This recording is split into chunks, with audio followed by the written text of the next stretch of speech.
더불어민주당의 대선 경선이 막바지를 향해 가고 있는데요. 결선 투표를 목표로 하고 있는 이낙연 전 대표 측이 이재명 지사의 배임 혐의까지 언급하면서 공세 수위를 높이고 있습니다.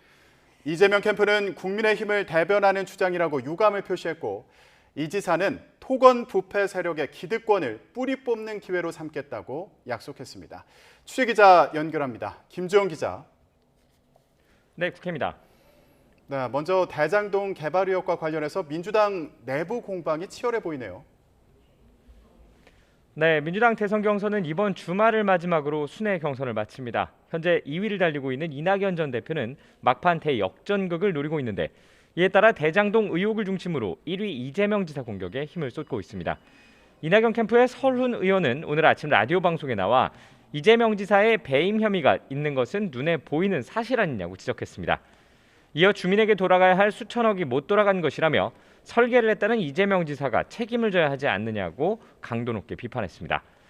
야당인 국민의힘도 공세 수위를 높이고 있습니다.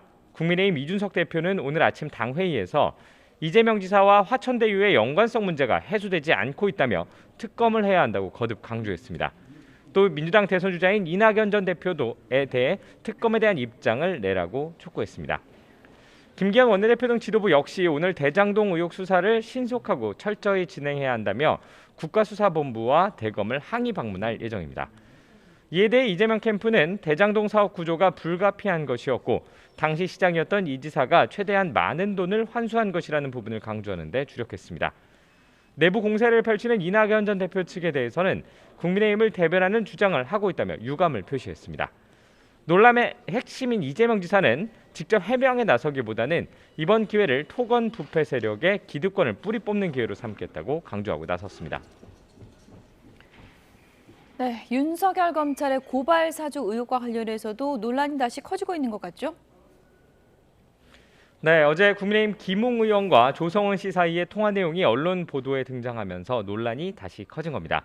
해당 내용에는 김 의원이 대검에 고발장을 내야 한다고 말하는 발언이 담겨 있었던 것으로 알려졌는데요.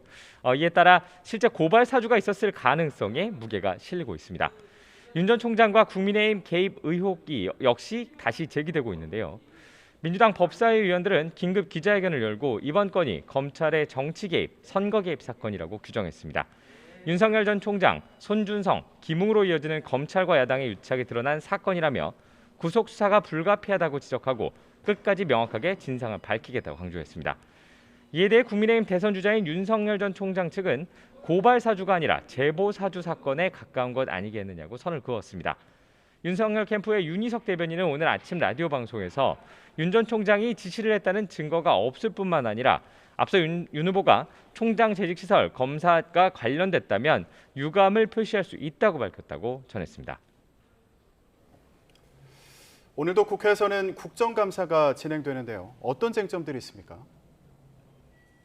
네, 오늘은 국정감사 4일차입니다. 오늘은 법사위, 정무위, 교육위, 과기위, 행안위 등 10개 상임위에서 국감이 진행됩니다. 가장 관심을 모으는 곳은 감사원 국감이 진행될 법사위와 금융감독원 국감이 진행될 정무위입니다. 논란이 큰 대장동 사업과 관련해 감사가 제대로 진행된 것인지 또 금융당국의 감독이 충분했는지를 두고 여야 공방이 벌어질 전망입니다. 또 원자력안전위원회 국감이 진행될 과기위에서는 탈원전 정책에 대한 질의가 이어질 것으로 보이고 복지위와 질병청 국감이 진행될 복지위에서는 코로나19 대응이 적절했는지에 대한 질의가 나올 전망입니다. 지금까지 국회에서 YTN 김주영입니다.